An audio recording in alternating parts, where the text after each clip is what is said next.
শিরোনাম: সড়ক দুর্ঘটনায় রাজধানীতে হাজারো গাড়ির লাইন। এতক্ষণ শিরোনাম শুনলেন, এবার বিস্তারিত। রাজধানীর বনানীতে গাড়ির ধাক্কায় 2 পোশাক কর্মী নিহত হয়েছেন।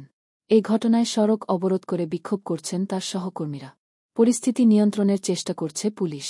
সোমবার 10 মার্চ সকালে বনানীর চেয়ারম্যান বাড়ি এলাকায় এই ঘটনা ঘটে। প্রাথমিকভাবে 2 নিহতের নাম পরিচয় পাওয়া যায়নি। অফিস টাইমে ঠায় দাঁড়িয়ে আছে হাজার হাজার যানবাহন। যান চলাচল বন্ধে চরম দুর্ভোগে পড়েছে সাধারণ মানুষ। হেঁটেই কর্মস্থল আর গন্তব্যের উদ্দেশ্যে রওনা করেছেন অনেকে। এ দুর্ঘটনাকে কেন্দ্র করে গার্মেন্টস কর্মীরা ইনকামিং এবং আউটগোয়িং উভয় দিকের রাস্তা বন্ধ করে দিয়েছেন। এছাড়া গার্মেন্টস কর্মীরা এলিভেটেড এক্সপ্রেসওয়েতেও যানবাহন চলাচল বন্ধ করে দিয়েছেন। তবে ট্রাফিক গুলশান বিভাগ থেকে বলা হয়েছে, এক্ষেত্রে বনানীকাকলি ক্রসিং এবং মহাখালীর আমতলিতে ডাইভারশন দিয়ে গুলশান 2 থেকে গুলশান 1 হয়ে আমতলি দিয়ে ইনকামিং এবং ভাইস ভার্সা হয়ে আউটগোয়িংয়ে চলাচল করা যাচ্ছে।